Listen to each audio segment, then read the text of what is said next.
Welcome back, everyone, for segment 2 of the News from the Real World podcast. I'm Jess. I'm Andrew. I'm Jody. Atitra. And Atitra, why don't you kick it off with some raunchy comedy? Yes, girls shouldn't try raunchy comedy, variety critics says. And this is by Jody Starr, and it's an editor pick from defamer.jogger.com. So, it all starts from like a bizarre opinion of Brian Laurie about Sarah Silverman's upcoming HBO comedy special, We Are Miracles. Mm-hmm. Well, basically he said that she shouldn't be as dirty as guys. Like, followed by his articles called Sarah Silverman's Bad Career Move, being Right. as dirty as guys, saying all this thing that he say she shouldn't be saying all these dirty jokes, and she's doing a very bad move with her career, some stuff like that. I think it's Yeah. and also there's lots of comments about women telling dirty jokes in the past. That they say that women shouldn't be, women are not funny, so they shouldn't do something like that. While they never have some things like this, if the same situation, but the men saying that. But what do you guys think? Well, the article criticizes that point of view pretty aggressively. Yeah. Very I mean, aggressive. hasn't Sarah Silverman made her career on dirty comedy? Hasn't she been around for years doing this thing? So, Why? to What say is that the it's point of hurting her saying career, now? I feel like that is her career. Yeah. The Lowry is I mean, he's a nut job. He must be a nut job, right? You're a nut job, right, Brian? I mean, did anybody read the Variety article? It was also on the Green Page this week, was the article that he wrote. And, I mean, it starts off by saying, oh, Sarah Silverman is throwing away all these great natural gifts she has, like her good looks. Seriously, he said that in the first paragraph of the article. It's oh my God, have you seen Louis C.K. lately? Do you know, what are you even talking about? Why does good looks have anything to do with a comedian's career?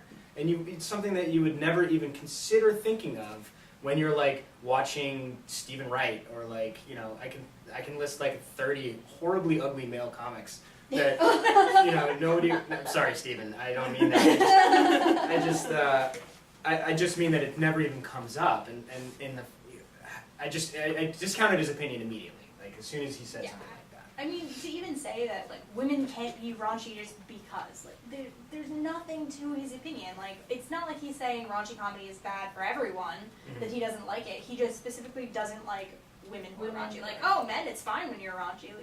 I feel like we should be so much farther past all of this misogynistic crap. Well, and that's kind of what the article was saying, right? The article was completely just badgering this guy and his awful opinion, and her frustration was, the writer said she should be used to this, but it's 2013. Haven't we left this misogyny behind?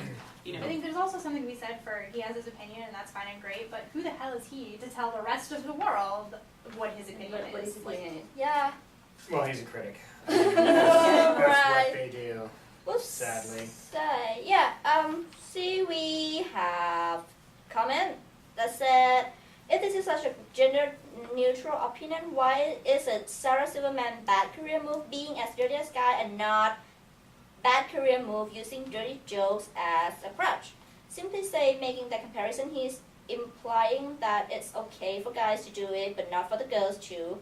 I get that you consider dirty humor some lower form, and her use of it as lazy, but I think you're projecting your feeling on the author whose very first statement is as sexy as one. Nobody considers raunchy humor. I mean, maybe you say that at a dinner party, but the truth is, we love comics who do that stuff. We pay them money to do it. We ask them to do it because we don't have the guts to. That's, in my opinion, what I watch comedy for is they're that voice and that say the things that I would think that I would say sometimes. That we cannot say, we don't dare exactly, to say sometimes. And that's why it's funny. It's this level of honesty that we don't allow ourselves. So right. I don't know. Whatever. Go. Well, review speaking life. of male misogynistic, Judy, why don't we talk about some football? Another male-dominated industry. So, any given Sunday, inside the chaos and spectacle of the NFL on Fox, this is a student pick from TheVerge.com by David Pierce. And this article, it was kind of fluffy for me, but it was entirely about what goes on behind the scenes in the broadcast of a Fox Football Sunday. And it's very intense, and it's done guerrilla style, I guess, and they've been doing it this way for years, and it's a well-oiled machine, and they roll in 3 or 4 53-foot trucks on a Saturday and set the whole thing up, and it's very meticulous, and the whole thing goes on Sunday. And it's just about the adrenaline, and it's about the success and the victory and everything that goes into it. And It's very little of it's about the actual game, though, which is really interesting, Yeah. right? The 11 minutes statistic, I'd never seen that before. But that's actually something that really frustrates me about, which is why I don't watch televised sports. I prefer to go to a game because you see most of the sport, action except for occur, hockey. right. When you go to see hockey, very little of it is about. There's the prizes they're throwing away and the little kids who roll around on the ice. I don't know. I feel like it's about everything but the sport. What I found really intriguing, I never would have guessed that they break down all this equipment and then load it in every weekend. I had no idea. I mean, wouldn't you assume that a football stadium would come with all of that equipment already up? I think it would be, I mean, especially like the open ones okay for weather, but like all the ones that have domes over them. I mean, I know baseball stadiums are different and maybe if football happened more often, right, that would be, but baseball stadiums, the camera equipment's there for, half the year anyway, for 162 or 80 games at a stadium, but it's all NBC because it might be a different camera crew too. Like it might be a different, That's true. you never know who's going to broadcast your game, so it's and who has the rights changes all the time, so it can't be just one company. I think it also depends on the nature of the arena. Like who owns it? Does it belong to that specific team, or is it used for concerts? Is it used for other stuff? I think that also plays into it.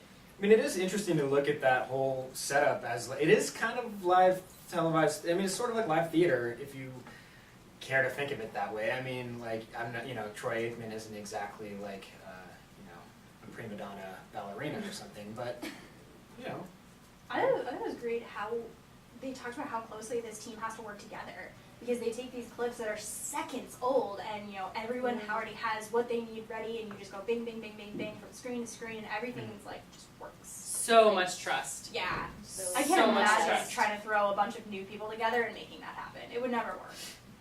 You know what they said? They said in the article that it's just they go on feel.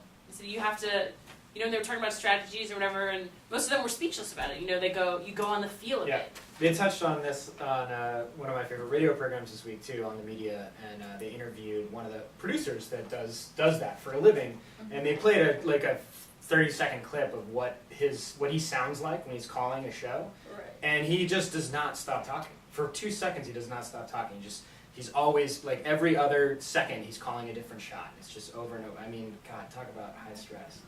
And see, for me, the article wasn't enough about that stuff. Mhm. I would have preferred the article go a little bit more into the technical and tell me more about those things. Because I'm sure that guy who's talking and doesn't stop talking is also listening to a fully something engaged else. Yes. conversation, 3 conversations Yeah. in his head. I'm sure as a stage manager, you could relate to that. You mean sympathize?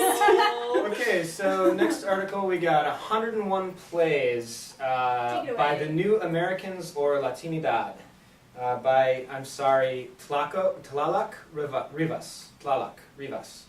And this was an article that came out of a recent conference, I guess, in Boston called the Latina Theater Commons. It was held in Boston. And out of that conference, they felt like one of the things that they wanted to leave with was a list of 100 plays, 101 plays by Latino and Latina writers, the New Americans as they called themselves, that were important to their community and they wanted to be more well understood and well produced and well read in America.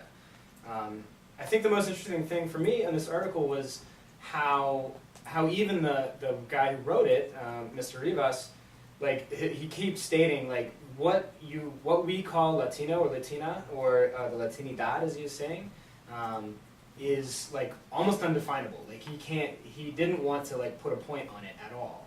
And the list, he kept sort of going back to how this list was compiled and how it couldn't possibly really convey the entire spectrum of the new American writing this is a really. I mean, the article was really mostly a list, but did anybody else? I actually kind of, I mostly just read the list because I found him to be kind of redundant. And but some of those titles were really compelling titles. Well, I mean, trafficking in human heartbreak. Like when they say that they are the new Americans. Well, I mean, most of these plays are not new though by any means. I mean, it's that's kind of speaks to the point, right? Like, why don't we know more of those titles? Like, why are those titles not things that we? Well, and titles that I expected to be on there were not on there. True. Yeah. You know. Well, I think, I mean, for me, a lot of the Spanish language theater that I know is Spanish or Mexican or not. It's not necessarily from the New America. Like it's Spanish language, but it's not necessarily from the Latina community in America, which is fair. Sad. It's too bad. There was one comment on this article. Thank you, Nathan Brown. He comments that it's a great entrance point into looking into works that are a part of American culture but don't always get recognized. And I mean, obviously, this isn't the only part of American culture that doesn't get recognized. I mean, I think a list of plays written by women could easily be just as an important thing for our study here at CMU, and probably, I don't know, even more shocking for a lot of people that we don't have that. Like, I couldn't list it. I couldn't do it. I bet Eleanor could, but she's not on camera today. I think mostly because it's getting awareness out there. It's just throwing all these titles at you so it gives them a higher chance of actually getting recognized, which is the whole point.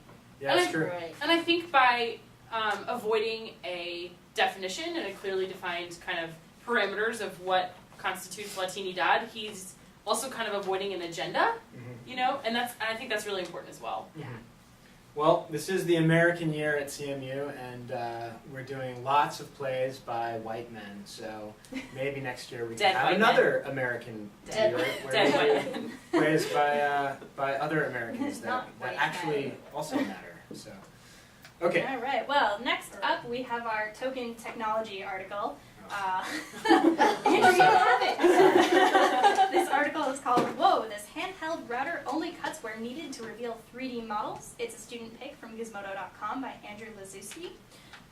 It's a video of a tool where the tip is a magnetic tracking, and you use a 3D computer software system and draw your sculpture in 3D on the computer, and then you use this tool, and basically you just like kind of hack away at whatever material you're using, and the computer program. Operative word. Exactly. And the computer program will only cut where there shouldn't be material. So anywhere where there's a drafted thing, it won't actually cut into that. The tool will just stop. So it was unique. What do you think the application of something like this is going to be? Oh, it's gonna make us all Michelangelo. That's what the article said. That was like the second sentence, and seriously ruined my day. It's just something that we can afford too. Yeah, exactly. As soon as we can all buy one, we're all gonna be Michelangelo. Yeah. I don't know. I love technology, and I use the 3D printer, and I use the laser cutter, and I love all that stuff, but I also have this part of me that just hates it, and it's just, as it gets further and further down the road where you just don't have to know how to do anything anymore except use a computer, I don't know, I think there's a huge loss there that we don't understand yet.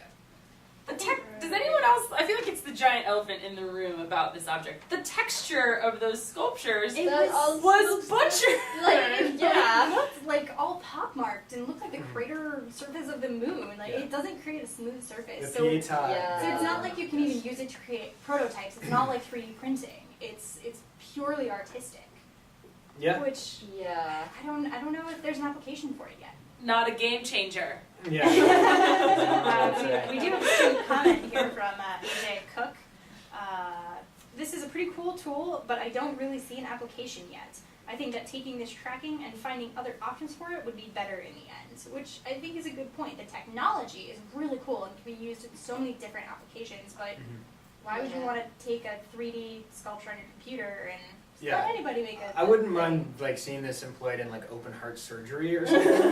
Maybe that would be a really good way. I don't want my heart to look like the texture of those crater things. No thanks. But maybe something got in creating automotive parts or something. Right. I don't know. That case, maybe.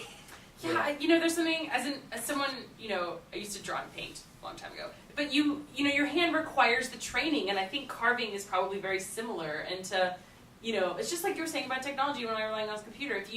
If you come to rely on this thing, it's going to be a crutch, and you're not going to know how to use the natural gifts you have. Yeah, and that's what a lot of the commenters were saying on the article. Great. So. Excellent. Well, I guess that wraps up segment 2. Join us for segment 3. Oh.